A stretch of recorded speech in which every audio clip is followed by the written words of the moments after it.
എല്ലാവരും സുഖമെന്നുള്ളൊരു വിശ്വാസം കൂടി ഞങ്ങൾക്ക് എല്ലാവർക്കും സുഖമായിട്ടിരിക്കുകയാണ്. അപ്പോൾ ഇന്ന് ഞാൻ നിങ്ങളുടെ മുന്നിൽ കൊണ്ടുവരുന്നത് നല്ലൊരു ബീഫ് കറിയാണ്. അപ്പോൾ ബീഫ് കറി പല രീതിയിൽ നമ്മൾ തയ്യാറാക്കാറുണ്ട്. അപ്പോൾ ഇന്നൊരു വെറൈറ്റി ആയിട്ടാണ് ഞാൻ തയ്യാറാക്കുന്നത്.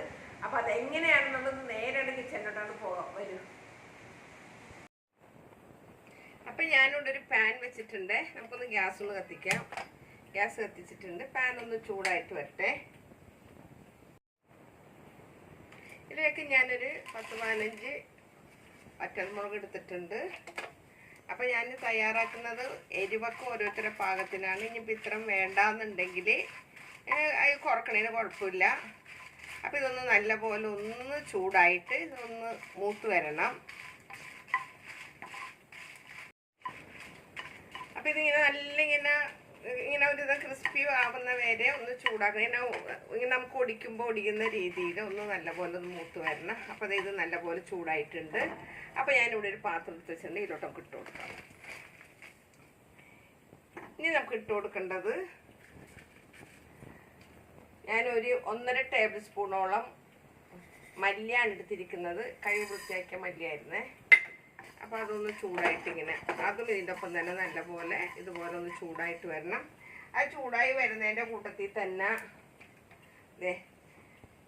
ഒരു 1/2 ടീസ്പൂണോളം പെരിഞ്ജീരകം, അതേപോലെ തന്നെ ഒരു 1/2 ടീസ്പൂണോളം കുരുമുളക്, കറുവപ്പട്ട, തക്കോലം, ഗ്രാമ്പൂ ഒരു 3-4 എണ്ണം, ഒരു 3-4 അല്ലി ഏലക്ക കേട്ടോ. അപ്പോൾ ഇതെല്ലാം കൂടെ നമുക്ക് ഇതിലോട്ടാണ്ട് ഇട്ട് കൊടുക്കാം.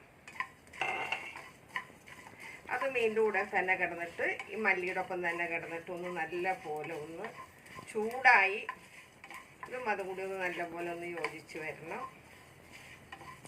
നല്ലപോലെ ഇതാണ്ടില്ല ഇതിങ്ങനെ ഈ നമ്മളുടെ മല്ലി ഇങ്ങനെ പൊട്ടുന്നുണ്ട. അപ്പോൾ അത് ഏകദേശം നല്ലപോലെ ചൂടായിട്ടുണ്ട്. അതിൻ്റെ കൂടെ തന്നെ നമ്മളുടെ ഗരം മസാലയുടെ ഇതും കൂട്ടും ഇതിൽ കിടന്ന് നല്ല പോലെ ഒന്ന് ചൂടായിട്ട് വരണം.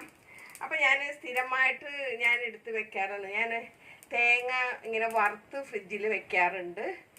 കുറച്ച് കറിവേപ്പില, ലേശം മഞ്ഞൾപ്പൊടി കൂടി ഇട്ടിട്ട് ഇങ്ങനെ വറുത്ത് വെക്കാറുണ്ട്. അപ്പോൾ ഇത് ഞാനൊരു 1.5 ടേബിൾ സ്പൂണോളമാണ് എടുത്തിരിക്കുന്നത്. അതും കൂടി നമുക്ക് ഇതിലോട്ട് ഇട്ട് കൊടുക്കാം. ഇതിപ്പോൾ വറുത്ത് വെച്ചതായിട്ട് നമ്മൾക്ക് ഇനി കൂടുതലിട്ട് വറുക്കാനൊന്നുമില്ല. എന്നാലും ഞാൻ ഇതിൻ്റെ കൂടെ ഒന്നും കൂടി ഒന്ന് യോജിപ്പിക്കാൻ വേണ്ടിയിട്ടാണ്. ഒന്ന് നല്ലപോലെ ഒന്ന് ചൂടായിട്ട് നമുക്കെടുക്കണം. അപ്പോൾ ഇതിൻ്റെ മുളക് ഞാൻ ആദ്യം വറുത്തിട്ടുണ്ടെങ്കിൽ ഇതിൻ്റെ കൂടെ ഇട്ട് ഇളക്കുമ്പോൾ ഇത്തിരി ബുദ്ധിമുട്ടായിരിക്കും. അതാണ് ഞാൻ ആദ്യം മുളകിട്ട് മാറ്റി വെച്ചത് വറുത്തത്. അപ്പോൾ അതെ നമ്മളുടെ ഈ കൂട്ട് ഇവിടെ റെഡി ആയിട്ടുണ്ട്. അപ്പോൾ നമുക്കിതൊന്ന് വേറെ പാത്രത്തിലോട്ട് മാറ്റാം. അപ്പോൾ അതേ ഈ വറുത്ത കൂട്ടെല്ലാം ഞാൻ മിക്സിയുടെ ജാറിലേക്ക് ഇട്ടിട്ടുണ്ട്. ഇത് ഞാനൊന്ന് നല്ല പോലെ ഒന്ന് പൊടിച്ചിട്ട് മറ്റേ വെള്ളം ചേർക്കാണ്ട് വേണം ഇത് പൊടിച്ചെടുക്കാനായിട്ട്. അപ്പോൾ അതേ ഞാൻ ഇതുപോലെ പൊടിച്ചുകൊണ്ടുവന്നിട്ടുണ്ട്. ഇത് നമുക്കിവിടെ മാറ്റി വയ്ക്കാം. അപ്പം ഞാൻ ഗ്യാസ് കത്തിച്ചിട്ട് ഇവിടെ ഒരു കുക്കർ എടുത്ത് വെച്ചിട്ടുണ്ട്. ആ കുക്കറൊന്ന് ചൂടായിട്ട് വരട്ടെ. അതിൽ ലേശം വെള്ളമുണ്ട്. വെള്ളമൊക്കെ ഒന്ന് വറ്റട്ടെ. ഇതിലോട്ട് കുറച്ച് വെളിച്ചെണ്ണ കൊണ്ട് ഒഴിച്ചു കൊടുക്കാം. വെളിച്ചെണ്ണയിലോട്ട് നമുക്ക് ഇനി ഇട്ട് കൊടുക്കേണ്ടത് ഞാനിവിടെ ഇടത്തരം 2 സവാളയാണ് എടുത്തിരിക്കുന്നത്. ഒത്തിരി വലിയ സവാളയല്ല, ഇടത്തരം 2 സവാള.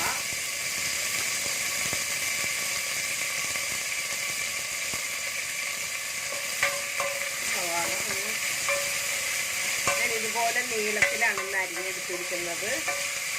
ഈ സവാള വാടി വരുമ്പോൾ നമുക്ക് ഇനി ഇട്ട് കൊടുക്കേണ്ടത് ഞാൻ 10 അല്ലി ചുമന്നുള്ളിയായിരുന്നു എടുത്തത്. ഈ ചുമന്നുള്ളിയും കൂടി ഇതുപോലെ നീളത്തിലൊക്കെ അരിഞ്ഞെടുത്തതാണ്. അതുകൂടി നമുക്ക് ഇട്ട് കൊടുക്കാം. ചുമന്നുള്ളിയും കൂടി ഇടുമ്പോൾ അതിനൊരു പ്രത്യേക ടേസ്റ്റ് ആയിരിക്കും. അതുകൊണ്ടാണ് ചുമന്നുള്ളിയും കൂടി ചേർക്കുന്നത്. അപ്പം മീൻ കിടന്നിട്ട് ഇതൊന്ന് വാടി വരുമ്പോൾ ഇനി നമുക്ക് അടുത്ത് ചേർക്കാനുള്ളത് ഇതൊന്ന് ജസ്റ്റ് ഒന്ന് വാടട്ടെ. ഇതിലോട്ട് ഞാൻ ഒരു 5-6 വെളുത്തുള്ളിയും അതേപോലെ ഒരു കഷ്ണം ഇഞ്ചിയും കൂടി ചതച്ചെടുത്തതാണ്. അതുകൊണ്ട് കണ്ട് ഇട്ട് കൊടുക്കാം. അതുപോലെ തന്നെ ഇതും മീൻ കിടന്ന് വാടുന്ന കൂട്ടത്തിൽ തന്നെ ഞാൻ ഇതെല്ലാം കൂടെ ഒന്ന് യോജിപ്പിച്ചതിന് ശേഷം കാരണം ഇത് ആദ്യം തന്നെ ഇട്ട് കൊടുത്താൽ ഇഞ്ചി അതിൽ നമ്മുടെ ചട്ടിയുടെ അടിയിൽ പിടിച്ച പിന്നെ കയ്യിലൊരു പ്രശ്നമുണ്ട്. ഞാൻ കയ്യിലൊന്ന് മാറ്റും. ഞാനൊരു 4 പച്ചമുളക് ചതച്ചിട്ടാണ് എടുത്തിരിക്കുന്നത്, കീറിയിട്ടല്ല ഇടുന്നത്. അപ്പോൾ അതും കൂടി ഇതിട്ടിട്ട് ഒന്ന് കൂട്ടി ഒഴിപ്പിച്ചിട്ട് ഞാൻ ഈ കയ്യിലൊന്ന് മാറ്റട്ടെ. കയ്യിലൊന്നിങ്ങനെ ഇളക്കുമ്പോൾ എനിക്ക് പറ്റുന്നില്ല.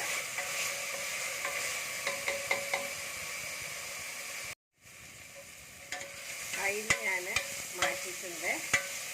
അപ്പോൾ ഇതിൽ കിടന്നാൽ ലാസ്റ്റായിട്ട് ഇതിൻ്റെ പച്ചക്കുത്തൊക്കെ മാറുന്ന വരെ ഇത് വാടി വരണം. ഇത് ശരിക്കും അറിയാലോ, നമ്മളുടെ ഈ മസാല വാടുന്നതിലാണ് കറി ഇരിക്കുന്നത് കേട്ടോ.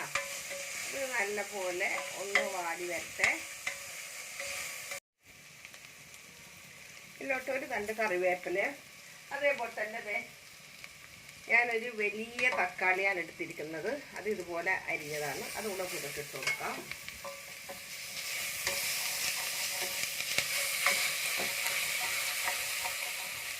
തീ ഇത്തിരി കൂട്ടി വെച്ചതുകൊണ്ടാണ്. ഞാൻ ഇപ്പോൾ തീ വീണ്ടും കുറച്ച് വെച്ചിട്ടുണ്ട്. അപ്പോൾ ഇത് നല്ല പോലെ ഒന്നും കൂടി വാടാനുണ്ട്, വാടിയിട്ടില്ല. നമ്മുടെ തക്കാളി ഫുള്ളും വാടാൻ വെയിറ്റ് ചെയ്യണ്ട. സവാള, ഇഞ്ചി, വെളുത്തുള്ളിയൊക്കെ അത്യാവശ്യം നല്ല പോലെ വാടി വന്നിട്ടുണ്ട്.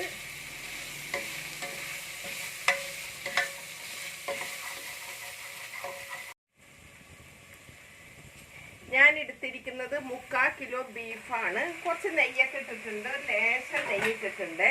ഒത്തിരി നെയ്യ് ഇട്ടിട്ടില്ല, എന്നാലും ലേശം നെയ്യിട്ടുണ്ട്. നെയ്യിട്ടില്ലെങ്കിൽ ആ കറിക്ക് ഒരു ടേസ്റ്റ് ഉണ്ടാവില്ല. അതുകൊണ്ടാണ് നെയ്യിട്ടിരിക്കുന്നത്. ഞങ്ങൾ 2 പേരും കൂടി ഇവിടെ നിൽക്കുമ്പോൾ നല്ല അസൗകര്യമുണ്ട്. അപ്പോൾ ഇതെല്ലാം കൂടെ നല്ല പോലെ, ഇനിയിപ്പോൾ നിങ്ങൾക്ക് നെയ്യ് വേണ്ടാന്നുണ്ടെങ്കിൽ നെയ്യ് മാറ്റിക്കുക. ബീഫ് കറി എന്ന് പറയുമ്പോൾ ഒരു ലേശം നെയ്യ് വേണം. അപ്പോൾ ഇതൊന്ന് മിക്സ് ചെയ്തതിന് ശേഷം ഞാൻ തീ കുറച്ചിട്ടിരിക്കുന്നേ. ഇതിലോട്ട് നമ്മൾ വറുത്ത് വെച്ചിരിക്കുന്ന ആ മസാല പൊടികളില്ലേ, അതെല്ലാം കൂടി നമുക്ക് ഇതിലോട്ടാണ് ഇട്ട് കൊടുക്കാം.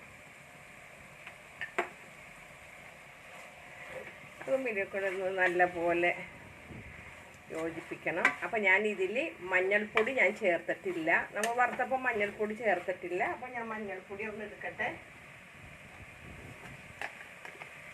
മഞ്ഞൾപ്പൊടി ഞാനൊരു 3/4 ടീസ്പൂണോളം മഞ്ഞൾപ്പൊടി ഇട്ട് കൊടുക്കുന്നുണ്ട്.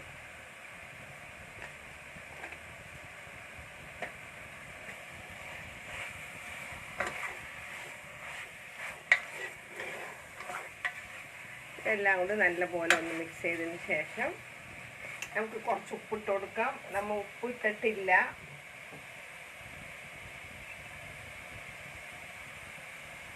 ലേശം ഇട്ട് കഴിഞ്ഞിട്ട് നമുക്ക് ഇനി വേണമെങ്കിൽ നമുക്ക് ഇതൊക്കെ ആയി കഴിഞ്ഞിട്ട് നോക്കിയിട്ടിടാം.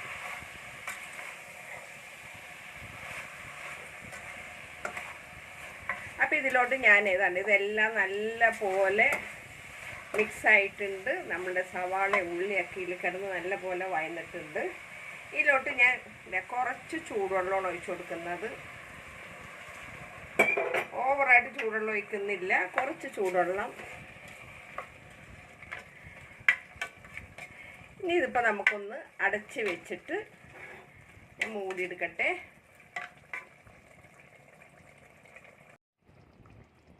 അപ്പം നമുക്കിതൊന്ന് അടച്ച് വെക്കാം.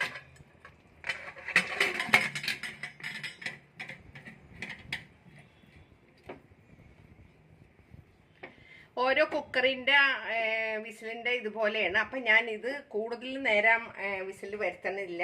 ഞാനിതൊരു 6 വിസിലാണ് ഞാൻ സാധാരണ, ചിലപ്പോൾ 6-7ഒക്കെയാണ്. പക്ഷേ ഈ ഇതിൽ ഞാൻ 5 വിസിൽ വരുമ്പോൾ ഞാൻ ഓഫ് ചെയ്യും. അത് കഴിഞ്ഞിട്ട് ഞാൻ നിങ്ങളുടെ മുന്നിൽ കൊണ്ടുവരാം കേട്ടോ.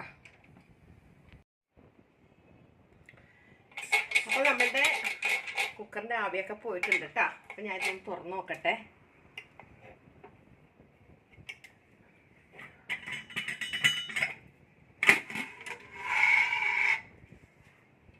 കാണാൻ നല്ല മൊഞ്ചുണ്ടേ. അപ്പം ഇത് കഴിക്കുമ്പോൾ ഇതിൻ്റെ വേവൊക്കെ നല്ല മണം വരുന്നത്. കാരണം നമ്മളെല്ലാം മസാലയും ഈ പറഞ്ഞ പോലെ ഒക്കെ വഴറ്റി തനി നാടൻ രീതിയിലാണ് എല്ലാം തയ്യാറാക്കിയിരിക്കുന്നത്. അപ്പം അതിൻ്റേതായ നമ്മൾ പൊടികളൊന്നും അല്ലല്ലോ ചേർത്തിരിക്കുന്നത്. അപ്പം എന്താണെങ്കിലും ഇറച്ചിയൊക്കെ നല്ലപോലെ വെന്തിട്ടുണ്ട്. കൈ പൊള്ളും. നല്ലപോലെ വെന്തിട്ടുണ്ട് ഇറച്ചിയൊക്കെ. അപ്പം ഇത് ഞാനൊരു ബൗളിലോട്ട് മാറ്റട്ടെ. അപ്പോൾ ഞാൻ ദേ കറിയൊക്കെ ഒരു ബൗളിലോട്ട് ആക്കിയിട്ടുണ്ട്. അപ്പോൾ തീർച്ചയായിട്ടും നിങ്ങൾക്ക് ഇത് ഇഷ്ടപ്പെട്ട് കാണുന്നുള്ളൊരു വിശ്വാസമുണ്ട് എനിക്ക്.